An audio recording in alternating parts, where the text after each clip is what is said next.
Welcome to the L Plate podcast, where we sit at Jesus' feet until he's formed in us.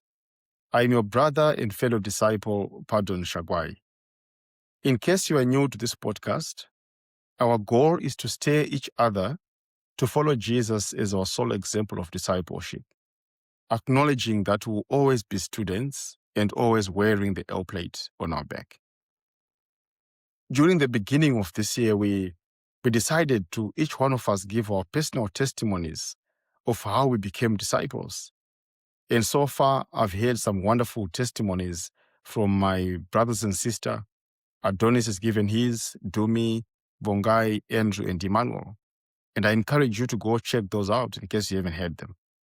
The intent of these testimonies are to show the breadth in the ways in which God works and show how different our paths can be, and yet God has a way to bring us back. You know, you could be someone who grew up in church, like you were born to parents who were in church and you were reared in church, or maybe you were completely unchurched, living life in completely different terms. God still has a way to reach out to individuals depending on their circumstances. So in my testimony, I'll talk about a few stages of my journey. There's a time that I believed in Christ, but didn't do much about it. And then there's a time that I actively decided that I will follow Christ.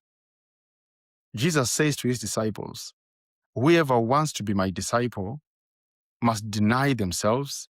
They must take their cross daily and follow me. And for me, it's this step that I want to dwell on my journey. I'll mention a few names, who actively participated in my journey. And the reason that I'm mentioning those names is not to exalt them, those individuals, but to acknowledge that God can use anyone who agrees to be used by them. So this is how my journey started.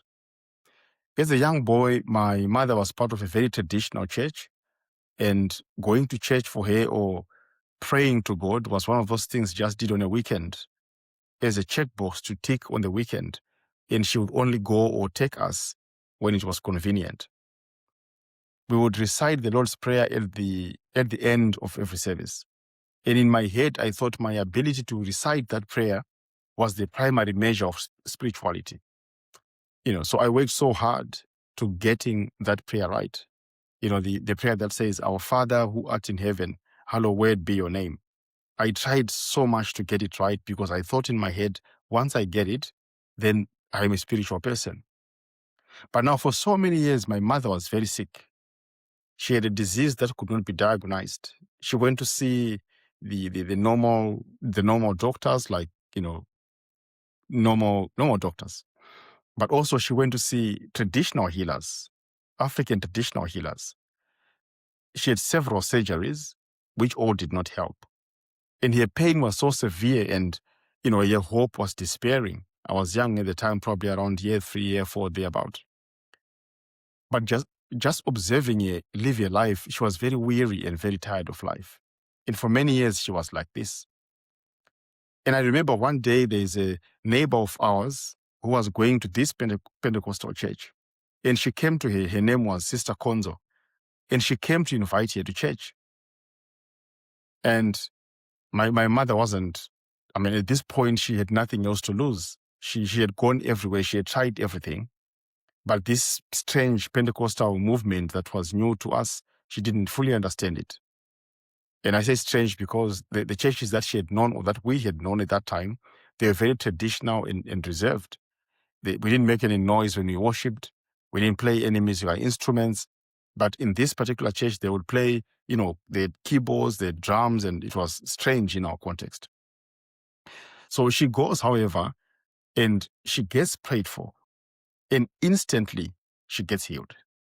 So she's been suffering for years. She goes to this strange church, and she's prayed for, and instantly she's healed. The meeting that she was taken to was not a spectacular event. It wasn't like a crusade, as we would call them. It was just a normal weekly Sunday service in a very small church, maybe about 20 or 30 people. And the man who prayed for my mother was called Vamaduku. He was an elder in the church, a very ordinary family man who worked as a boxing referee.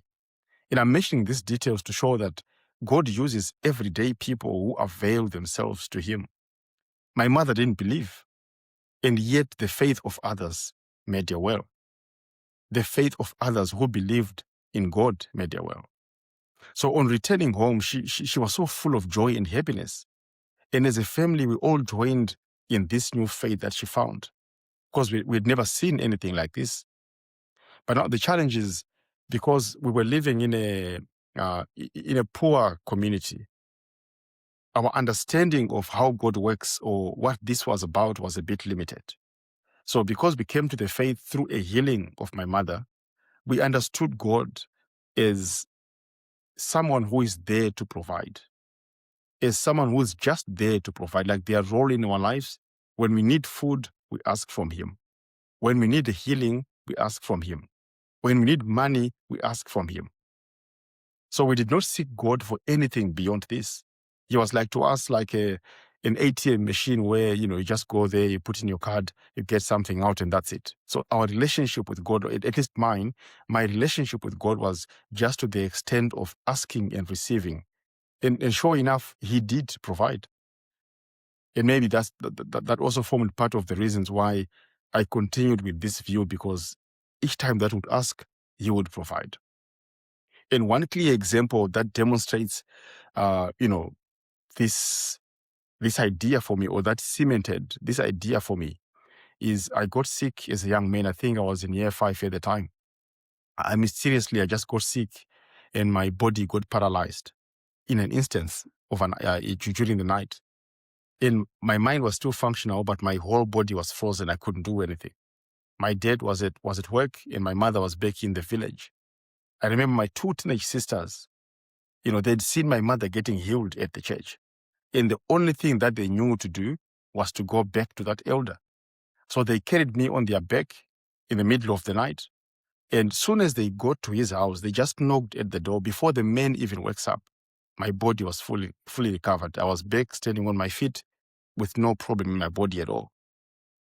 And I say this not to exalt the men through whom this was done, but to acknowledge that God can use anyone who is fully surrendered to Him. This man was known as a man of prayer, and just by being in the presence of his house, just by knocking on his door, the Lord was able to heal me. So while these experiences, they are wonderful, and God did wonderful works in our family, they did leave in me an incomplete picture on how do I relate with God. So later on in high school, I moved to the city, where I started to attend a new church that my sister was attending. And to my surprise, there were lots of young people in that church who devoted themselves to prayer and seeking God. And naturally, I assumed that these guys would be the poorest in the church, because remember, my belief is we only seek God to meet our needs. So if they are praying a lot, it means they've got so much need. So when I got to know them more, I then realized, to my great surprise, that most of them had everything that I myself was praying for. They lived in nice apartments. Some of them were working professional jobs. Some of them even drove cars, which at the time was an indicator of comfortable life. So I wondered, why else were they seeking God, and why else were they always praying? So, eh, when I came to the faith, like in my first church, we did lots of what we called all-night prayer meetings. But the focus in those meetings was so much, God bless us with this, God do this to us. But in this newly found environment, we did the same prayer meetings, but the focus was different, the direction was different. It was more seeking intimacy with God. And one of the guys who had the most impact on my faith was an older brother called Nkoma Tendai Bwanya. And so at some point I gathered some courage, and I pulled him aside to ask, like, what's your angle? Like, what's all this about? Why do you seek Him so much? And he told me this, which, changed the way that I view God. He said, brother, we seek Him because He's our Father, and He desires a relationship with His children. We are not in it for the benefits. Yes, God will bless those who follow Him, but that's not our reason for seeking Him. I vividly remember there's a night, we had another all-night meeting, and he had an exam the following day. And he chose to come for the all-night meeting. And I know this because my sister was sitting for the same exam. He and her now husband, they were sitting for the same exam. And this guy comes for the all-night meeting. Like, if this is important, why are you coming to pray when you can be preparing for the exam? I could not understand this guy, so I started to watch him very closely. But for me, this told me how much impact we can have on someone's faith without even knowing it. So for me, these experiences changed my whole perspective on following Christ. And in this newly found relationship of believers, the pastor, who was affectionately known as Uncle Richie, he was very passionate about witnessing and discipleship and church growth. And it would occur that while he was preaching, he would challenge the young people sitting in the church, to go out and witness. And I remember literally getting so convicted during one of his services that while he was still speaking, me and some of my friends, we had to walk out of the service to go into the nearby park and start witnessing. So the impact for me came from, firstly, fellowshipping with people who were seeking out God, and that challenged my own faith. And then there's a guy who introduced me to a US-based world evangelism ministry called The Herald of His Coming. And God used this newsletter to teach me some very important aspects of my faith. And for them, I'm very grateful for forever, because there were some fundamental things which I did not understand, which through this monthly newsletter, I also learned and I began to understand why we did some of the things that we did. And it was during these times that the pull to seek God wholeheartedly began. I must have been maybe year 11 or Form 5. And I remember on school holidays, I would literally leave the house at 9 in the morning, go to the church, which was a walkable distance nearby, just go there to pray and to read the Bible until maybe 4 or 5 p.m. Like the whole day I was there reading and praying. Those times when I reflect on them, I didn't force myself to do it. God was at work in my life. His pull was irresistible. It's now been more than 30 years for me in the faith, and I can testify that those who diligently seek Him, indeed, God rewards them. I can testify that He is not far from those who seek Him, because in those days, I did meet Him in very special ways when I was seeking out for Him.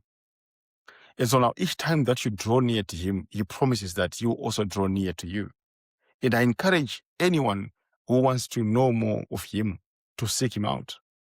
If you've never experienced the great depths of His love, He promises that taste and see that the Lord is good. So each time that you seek Him out, He is available to you. So friends, this is how I came to the faith. This is how Christ reached out to me and got my heart.